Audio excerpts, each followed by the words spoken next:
अस्सलाम वालेकुम स्टूडेंट्स। आज हम मॉडल ड्रिवन सॉफ्टवेयर डेवलपमेंट का 7th लेक्चर स्टार्ट करने जा रहे हैं। आज का लेक्चर स्टार्ट करने से पहले हम अपने प्रीवियस लेक्चर को रिवाइज कर लेते हैं, एक बार देख लेते हैं कि हमने लास्ट लेक्चर में क्या कुछ पढ़ा था, क्या कुछ सीखा था, क्या कॉन्सेप्ट्स हासिल करने की हमने कोशिश की थी। सबसे पहले हमने देखा था जी बिल्डिंग ब्लॉक्स को। बिल्डिंग ब्लॉक्स क्या होते हैं? हमने देखा था कि ये ऐसे ही है जैसे हमारे पास मिडलवेयर होते हैं या लाइब्रेरीज वगैरह, हमारे पास फ्रेमवर्क होते हैं, कंपोनेंट्स वगैरह। ये चीजें किस में आ रही थी? ये हमारे पास, हम कह रहे थे ये हमारे बिल्डिंग ब्लॉक्स होते हैं।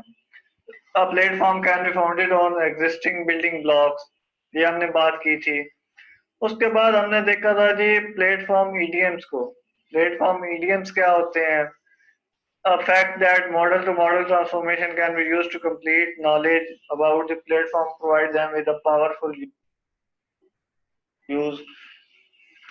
ये हमारे पास क्या था? ये हमारे पास बेसिकली एक पावरफुल टूल के तौर पर हम इसे यूज कर रहे थे प्लेटफॉर्म स्पेसिफिक ईडीएम्स को। अच्छा, हमारे पास मॉडल टू प्लेटफॉर्म ट्रांसफॉर्मेशन में क्या हो रहा होता है जी? कंप्लीट नॉलेज को ये यूज करते हुए चीजों को ट्रांसफॉर्म कर रही होती है, या मॉडल टू मॉडल हो रही हो या मॉडल टू प्लेटफॉर्म जैसे भी हो रहा हो। तो इसमें क्या होता है जी? कंप्लीट नॉलेज को यूज किया जा रहा होता है। जो क्या कर रहे होते हैं जी, प्लेटफॉर्म से रिलेटेड जो हमारा नॉलेज होता है ये कौन प्रोवाइड कर रहा होता है जी? हमारे पास पावरफुल कोई टूल होता है। उस टूल को हम क्या कह रहे हैं जी? उस टूल को हम प्लेटफॉर्म स्पेसिफिक ईडीएम्स का नाम दे रहे हैं। और ये हमारी ट्रांसफॉर्मेशन कैसे यूज कर रही थी? ये ट्रांसपेरेंटली इनको यूज कर रही होती है हमारी ट्रांसफॉर्मेशन। ये क्या है जी? ये हमारे पास था प्लेटफॉर्म मीडियम, जिसके बारे में हमने देखा था। ट्रांसफॉर्मेशन इसके बाद हम देखी थी। ट्रांसफॉर्मेशन हमारे पास क्या थी? MDST transformation are always based on source meta model. हमने देखा था कि ये हमेशा जो किस चीज पर बेस कर रही होती है जी? हमारे पास सोर्स मेटा मॉडल पर बेस कर रही होती है। और जो हमारे पास मॉडल, जिसको सोर्स मॉडल को हम ट्रांसफॉर्म करते हैं, वो हम क्या कहते हैं जी? उसको हम कहते हैं जी इंस्टेंस ऑफ मेटा मॉडल, उसको बोला जाता है। और ट्रांसफॉर्मेशन जो होती हैं वो हमने देखा था किस चीज पर बेस कर रही होती है? मैडम, मॉडल कंस्ट्रक्ट पर भी बेस कर रही होती हैं, जो उनका मेन पर्पस होता है। और ये क्या कर रही होती हैं जी? Transformation implement the DSL semantics, DSL semantics को इम्प्लीमेंट कर रही होती हैं।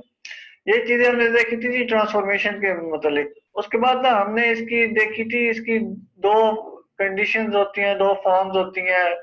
एक में ये क्या हो रही थी जी? मॉडल टू मॉडल ट्रांसफॉर्मेशन हो रही थी। दूसरे में क्या हो रही थी जी? मॉडल टू प्लेटफॉर्म ट्रांसफॉर्मेशन हो रही थी। मॉडल टू मॉडल ट्रांसफॉर्मेशन में हमने देखा था कि एक मॉडल जो होता है जिससे हमने दूसरा मॉडल ड्राइव किया था, ये दोनों क्या कर रहे होते हैं जी? दो अलग अलग मेटा मॉडल्स पर बेस कर रहे होते हैं।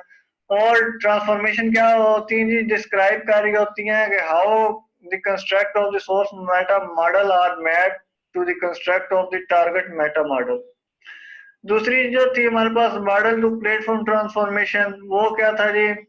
उसमें था in contrast knows the platform and generate artefact that are based on the platform generated source code that fits into an existing framework would be one example। ये दो चीजें थी जी हमने उसमें देखी थी, ट्रांसफॉर्मेशन में देखी थी। उसके बाद हम आगे से जी प्रोडक्ट पर।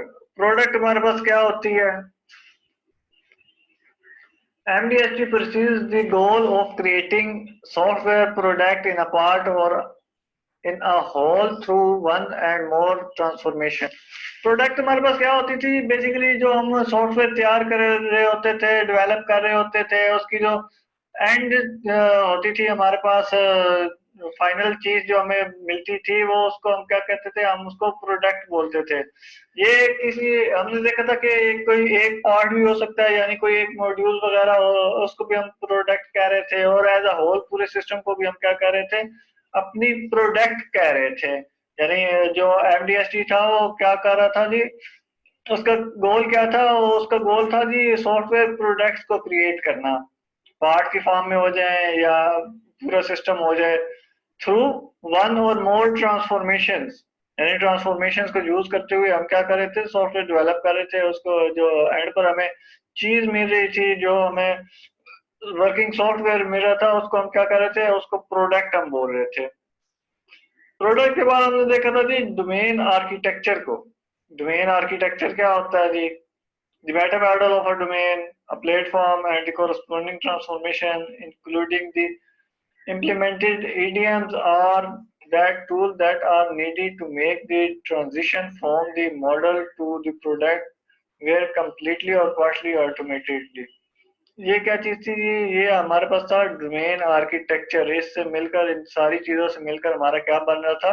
मेटा मॉडल, मॉडल ट्रांसफॉर्मेशन वगैरह यूज करते हुए हम उनको एक फॉर्म से दूसरी फॉर्म में लेकर जा रहे थे, टूल्स को यूज कर रहे थे। तो ये हमारे पास क्या था जी? ये हमारा सारा जो था, इसको हम कह रहे थे as a whole domain architecture बोल रहे थे।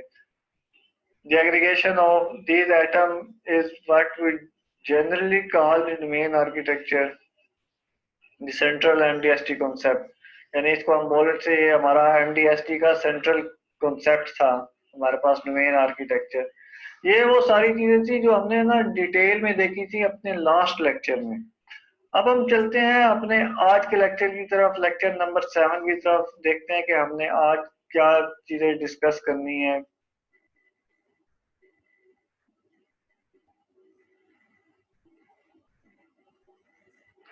आज हम मॉडल ड्रिवन सॉफ्टवेयर डेवलपमेंट के लेक्चर नंबर 7 में इन टॉपिक्स पर बात करेंगे, इनको समझने की कोशिश करेंगे।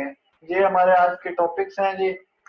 Generative programming, the software factory schema, the software factory template, the role of domain specific languages and their relationship to model driven software development,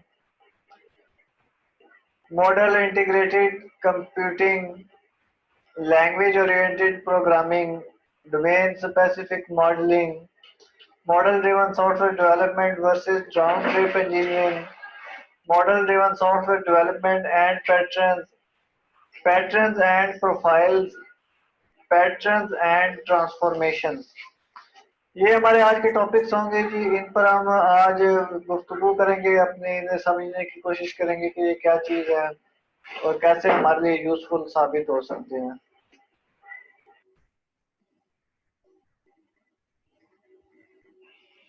अच्छा जी, सबसे पहले हमारे पास आ जाता है जनरेटिव प्रोग्रामिंग।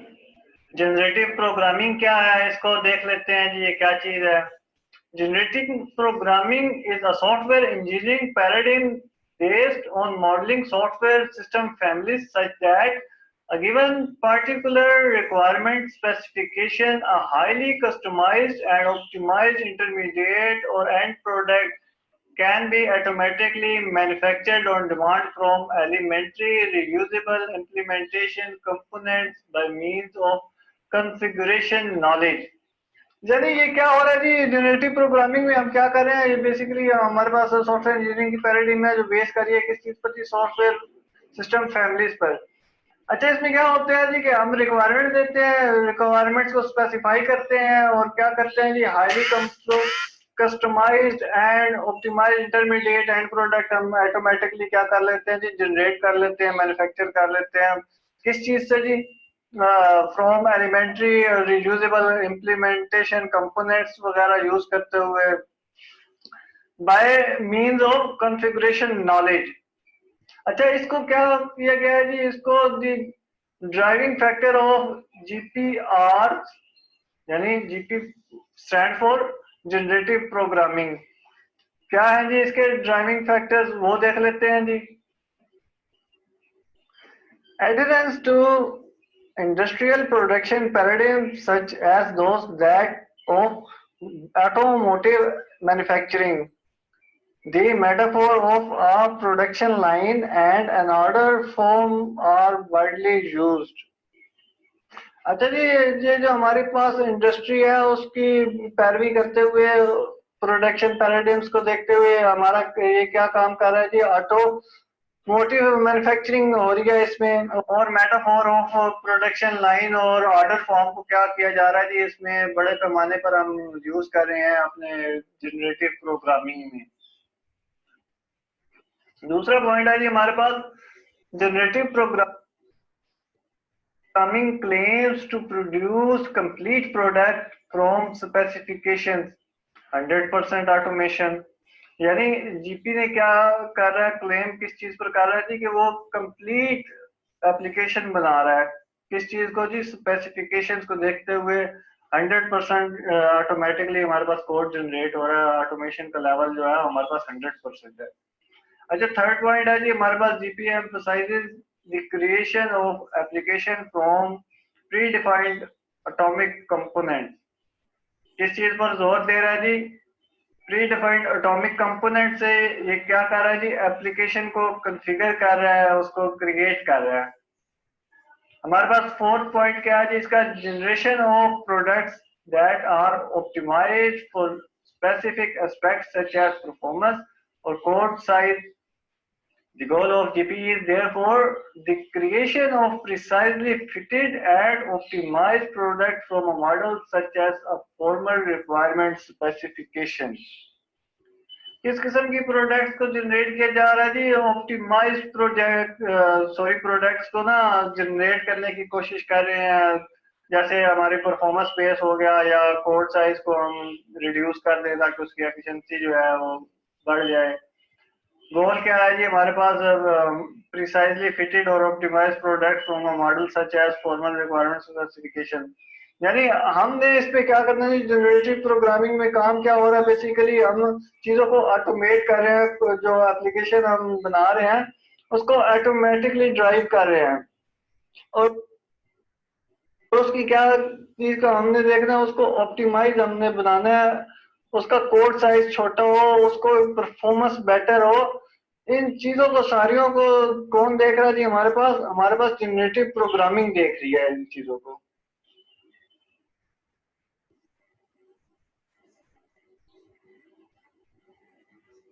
जनरेटिव प्रोग्रामिंग के बाद हमारे पास आ जाता है जी सॉफ्टवेयर फैक्ट्री स्कीमा। ये हमारे पास क्या है जी, the cornerstone of the whole concept is arguably this software factory schema.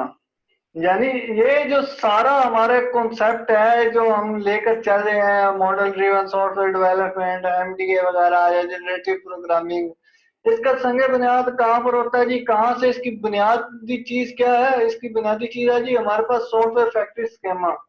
ये क्या होता है जी, this defines the viewpoint that are useful and necessary for building a system of the respective kind. यानी ये क्या करता है जी, ये उनके व्यू पॉइंट को डिफाइन करता है जो हम सिस्टम बनाने जा रहे हैं उसके, जो हमारे लिए क्या बहुत करामत साबित होता है, ताकि हम अपने सिस्टम को सक्सेसफुली डेवलप कर सकें, उसकी फंक्शनैलिटी हम स्मूथली अचीव कर सकें। इसमें बता दिया जाता है मेन मेन उसके जो है हमारे पॉइंट्स, वो क्लियर कौन करता है जी, हमारा सॉफ्टवेयर फैक्ट्री स्कीमा क्लियर करता है, हमें नेसेसरी चीजें बता देता है कि हमारा जो हम जो सिस्टम बनाने जा रहे हैं उसके लिए हमारे क्या क्या चीजें हमें रिक्वायर्ड है, कौन सी हमारे पास जो नॉलेज है वो यूजफुल साबित हो सकती है हमारे लिए। फॉर एग्जाम्पल जी, an enterprise system might encompasses the following viewpoint। Enterprise system की एक एग्जांपल है हमारे पास जी, इसमें क्या होगा जी, एक तो होगी प्रेजेंटेशन होगी जिसमें include form, layout and work flow. दूसरा हमारे पास आ जाएगा जी कंपोनेंट स्ट्रक्चर और बिजनेस डाटा मॉडल। और तीसरा हमारे पास आ जाएगा जी परसिस्टेंट मैपिंग। ये सारी चीजें हमारे पास क्या चीजें हैं जी, ये हमें एज अ होल हम इनको कह लेते हैं जी सॉफ्टवेयर फैक्ट्री स्कीमा। ये एक इम्पोर्टेंट कॉन्सेप्ट है हमारा इसमें, और इसको जो है हमारे एमडीएसटी में, एमडीए में और जनरेटिव प्रोग्रामिंग में इसको बुनियादी हैसियत इसकी, यानी उनके हम ये कह सकते हैं कि उनकी बुनियाद इसी कॉन्सेप्ट पर डाली गई है।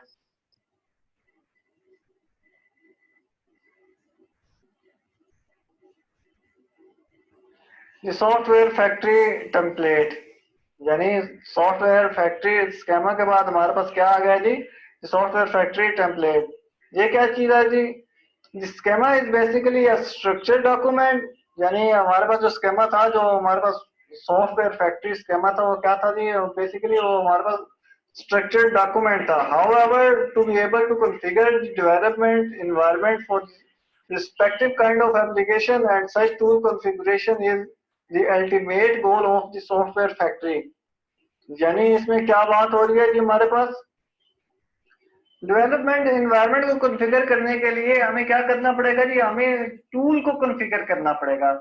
कौन सा टूल जी? जिस टूल के साथ हम अपने इसमें यूज कर रहे हैं, सॉफ्टवेयर डेवलपमेंट में यूज जो हो रहा है टूल, उसको कॉन्फ़िगर करना पड़ेगा। तब हम जो है डेवलपमेंट एनवायरनमेंट को, जो किसी भी एप्लीकेशन जो है, हमारी स्पेसिफिक एप्लीकेशन जो है या रिस्पेक्टिव काइंड ऑफ एप्लीकेशन हम कह लें उसको, वो जो है उसकी डेवलपमेंट एनवायरनमेंट को कॉन्फ़िगर करने के लिए हमें पहले जो हम टूल यूज कर रहे हैं उसको कॉन्फ़िगर करना पड़ेगा। And such tool configuration is ultimate goal of software factory.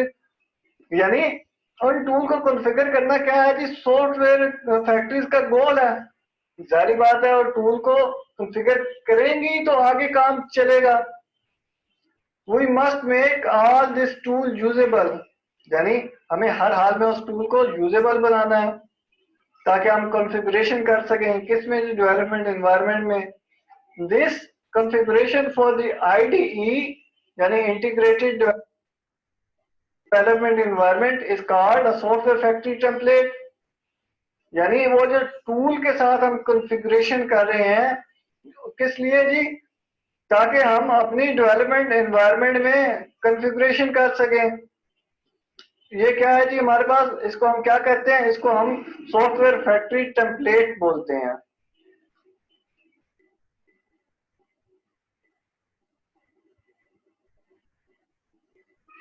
Ji software factory template के बाद हमारे पास आ जाता है जी द रोल ऑफ DSL यानी domain specific languages and their relationship to MDSD। Domain specific languages are used to build models. ये बात हम पहले भी कर चुके हैं कई बार के हमारे पास मॉडल को बनाने के लिए हम क्या यूज करते हैं जी, डोमेन स्पेसिफिक लैंग्वेज का यूज किया जाता है। Those languages are often but not necessarily graphical। ये लैंग्वेजेस क्या होती हैं जी? ये बाज़ औक़ात हमारे पास क्या होती हैं, ग्राफिकल फॉर्म में होती हैं, लेकिन जरूरी नहीं है कि ये हमेशा ग्राफिकल ही हो हमारे पास। Visual Studio provides tools to define the meta models as well as the concrete syntax and editor. Remember its tooling focus। Visual studio क्या प्रोवाइड करता है जी? टूल प्रोवाइड करता है क्या करने के लिए जी? मेटा मॉडल को डिफाइन करने के लिए, और कंक्रीट सिंटैक्स और एडिटर्स को डिफाइन करने के लिए क्या कर रहा है जी? हमें टूल कौन प्रोवाइड कर रहा है? विजुअल स्टूडियो प्रोवाइड कर रहा है। ये हमारे पास the role of DSL and relationship to MDSD। अच्छा, DSL को ना हम पहले बहुत अच्छी तरह एक्सप्लेन कर चुके हैं अपने प्रीवियस लेक्चर्स में, तो आपने उधर से ना इसको थोड़ा सा देख लेना है।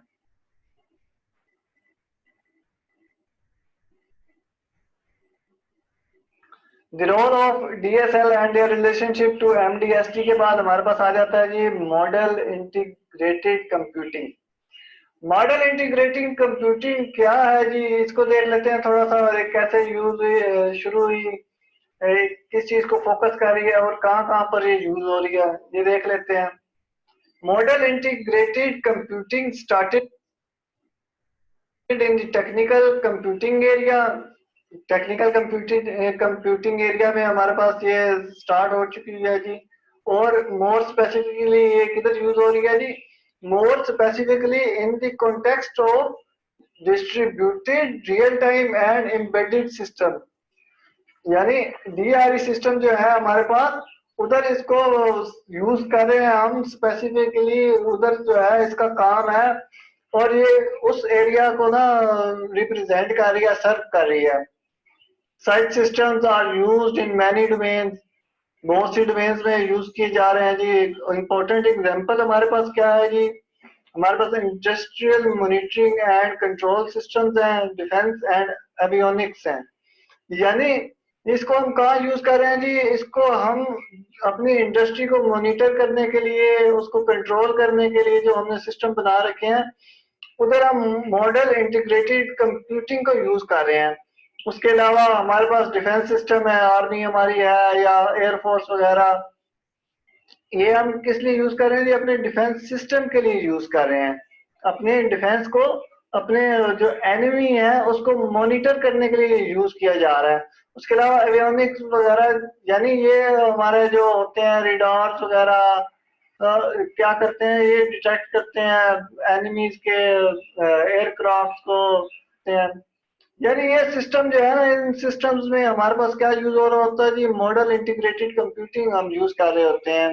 डीआरई सिस्टम्स बना रहे होते हैं, distributed real time and embedded system वगैरह बना रहे होते हैं।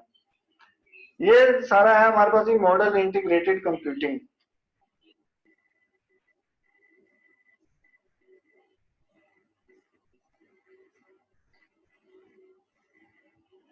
मॉडल इंटीग्रेटेड कंप्यूटिंग के बाद हमारे पास आ जाता है जी लैंग्वेज ओरिएंटेड प्रोग्रामिंग।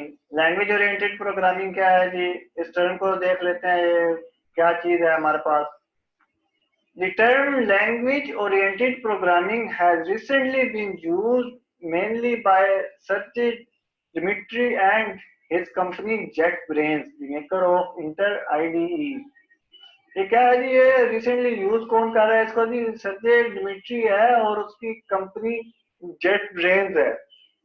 वो क्या कर रही है, वो इस ट्रेंड को यूज कर रहे हैं। They are working on a new product called MPS, meta programming system. यानी वो क्या कर रहे हैं जी, वो एक नई प्रोडक्ट पर काम कर रहे हैं जिसका नाम उन्होंने क्या रखा है जी, मेटा प्रोग्रामिंग सिस्टम, जिसको MPSPO बोलते हैं। This tool let you define your own language integrated in the MPS IDE। यानी ये जो टूल है ये आपको क्या कर रहा है जी, ये आपको मदद फराहम कर रहा है, आप अपनी लैंग्वेज को क्या कर सकते हो, डिफाइन कर सकते हो इंटीग्रेटेड लैंग्वेज को। किसमें, मेटा प्रोग्रामिंग सिस्टम की जो है इंटीग्रेटेड डेवलपमेंट एनवायरनमेंट में। This means that defining a language also entails defining the respective editor, compiler and debugging support। Language को डिफाइन करने के साथ ही ना आपको जरूरी हो जाएगा किन चीजों को जी, रिस्पेक्टिव अपना एडिटर को भी डिफाइन करेंगे और कंपाइलर और ट्रांसफॉर्मेशन जो हम यूज करेंगे और डिबगिंग के लिए सपोर्ट जो हम यूज करेंगे, इन सब चीजों को हम क्या करेंगे जी, इनको डिफाइन करना हमारे लिए लाजमी हो जाएगा अगर हम लैंग्वेज को डिफाइन कर रहे हैं इस टूल की मदद से। ये हमारा था जी इसका लैंग्वेज ओरिएंटेड प्रोग्रामिंग का कॉन्सेप्ट।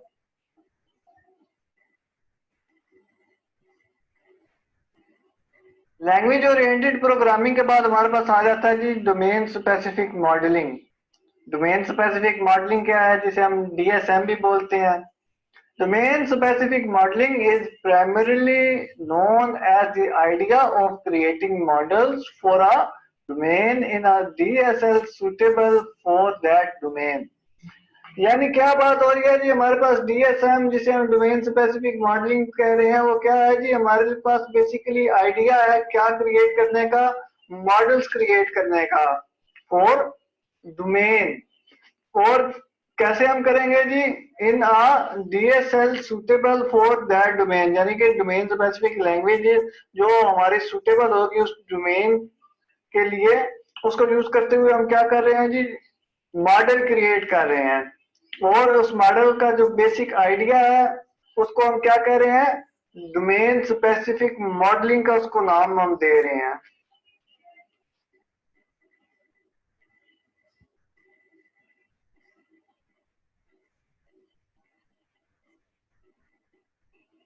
डोमेन स्पेसिफिक मॉडलिंग के बाद हमारे पास आ जाता है जी चैप्टर नंबर 5, जिसे हम क्लासिफिकेशन का नाम देते हैं जी।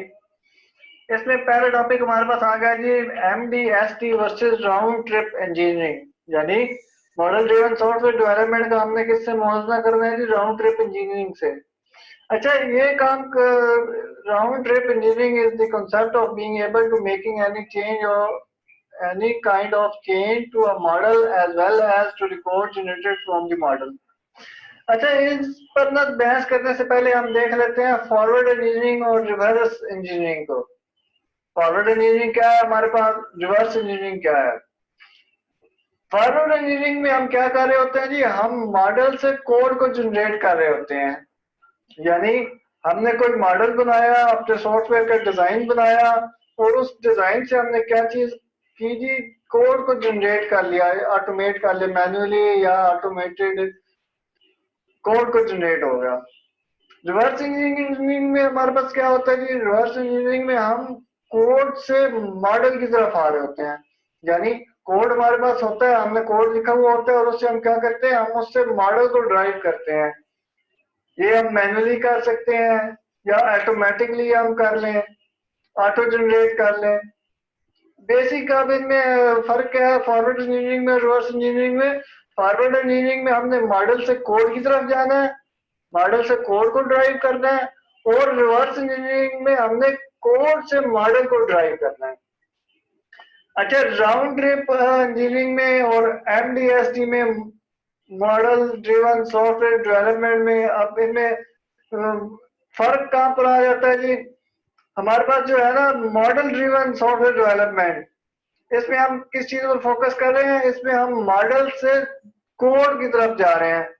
हमारे पास दो तरह की कन्वर्जन होती हैं, एक हम मॉडल टू मॉडल करते हैं मॉडल ड्रिवन सॉफ्टवेयर डेवलपमेंट में, और दूसरी हम क्या करते हैं, मॉडल से कोड करते हैं। लेकिन हमारे पास मॉडल ड्रिवन सॉफ्टवेयर डेवलपमेंट में हम कोड से दोबारा मॉडल की तरफ नहीं जा सकते, यानी ये सिर्फ हमारे मॉडल ड्रिवन सॉफ्टवेयर डेवलपमेंट में फॉरवर्ड इंजीनियरिंग हो सकती है, रिवर्स इंजीनियरिंग नहीं हो सकती। जबकि दूसरी तरफ राउंड ट्रिप इंजीनियरिंग जो है उसमें हम मॉडल से कोड को जनरेट कर सकते हैं और कोड से मॉडल को जनरेट कर सकते हैं। यानी राउंड ट्रिप इंजीनियरिंग जो है वो फॉरवर्ड इंजीनियरिंग को भी सपोर्ट करता है और रिवर्स इंजीनियरिंग को भी सपोर्ट करता है। ये क्या है जी, ये हमारा बेसिक डिफरेंस है किसमें जी, मॉडल ड्रिवन सॉफ्टवेयर डेवलपमेंट में और राउंड ट्रिप इंजीनियरिंग में। क्योंकि राउंड ट्रिप इंजीनियरिंग दोनों चीजों को सपोर्ट कर रहा है, जबकि हमारे पास एमडीएसटी क्या है, वो सिर्फ मॉडल टू कोड यानी फॉरवर्ड इंजीनियरिंग को सपोर्ट कर रहा है, रिवर्स इंजीनियरिंग को सपोर्ट नहीं कर रहा। Round trip engineering is the concept of being able to make any kind of change to the model as well as the code generated from that model. Whereas MDST takes a different approach. A model is definitely more abstract than the code generated from it. To obtain the desired code without using round trip engineering, you can resort to various other methods: abstraction, tagging the model, separation of code classes, tagging the code.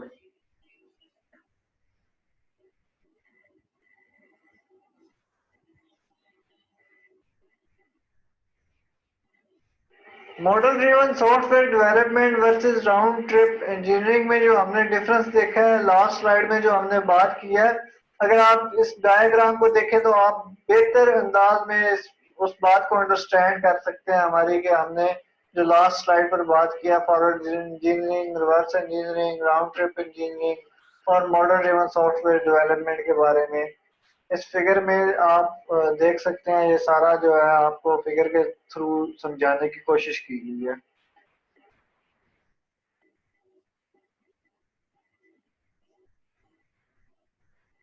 Model driven software development and patterns, ये क्या है जी, इनको देखते हैं, इनमें कोई link है भी या नहीं। Patterns, architecture pattern, design pattern, idioms don't have anything to do with MDSD specifically. Patterns are documented best practices for solving specific recurring problems. यानी जो हमारा MDST है और पैटर्न है, इनमें कोई बेसिकली इतना लिंक नहीं है। पैटर्न MDST के साथ स्पेसिफिकली कुछ भी नहीं कर रहे। पैटर्न हमारे पास क्या है जी, डॉक्यूमेंटेड बेस्ट प्रैक्टिसेस हैं, किसके लिए जी, स्पेसिफिक प्रॉब्लम्स को सोल्व करने के लिए।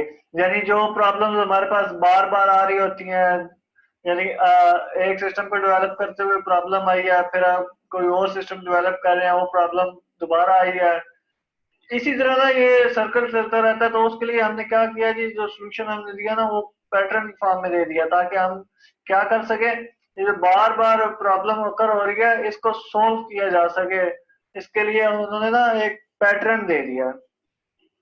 अच्छा, उसके बाद हमारे पास आ गया जी patterns and profiles, some UML tools and also MDA, or more precisely the EDOC pattern profile defined tools supported macro definitions at the UML level that serve to package models as patterns.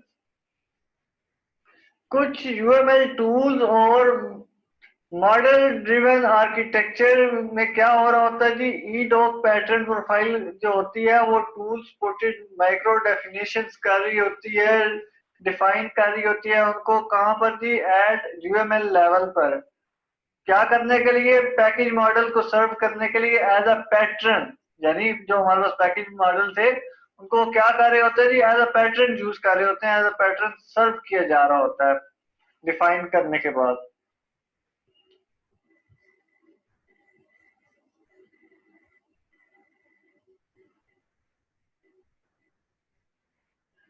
Patterns and profile के बाद हमारे पास आ जाता है जी patterns and transformations.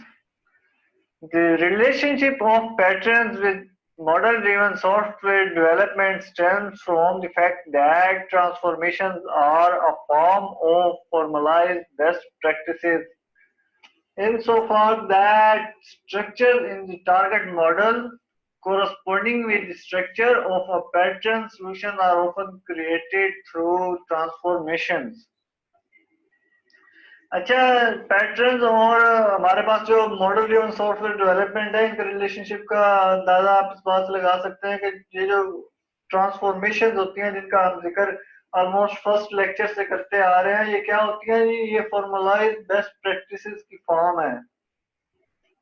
यानी ये बेसिकली क्या है जी, ये हमारी फॉर्मलाइज बेस्ट प्रैक्टिसेस है। और पैटर्न क्या चीज थी हमारे पास जी, डॉक्यूमेंटेड बेस्ट प्रैक्टिसेस थे। यानी जो हमारी ट्रांसफॉर्मेशन है ये बेसिकली क्या है जी, ये पैटर्न ही हैं that structure in the target model corresponding with structure of pattern solution. ये सारी चीजें किस चीज से बनी हुई है जी, ये ट्रांसफॉर्मेशन के थ्रू हमारे पास बनी हुई है। An MDSE transformation can also serve to generate a solution structure into a model or code.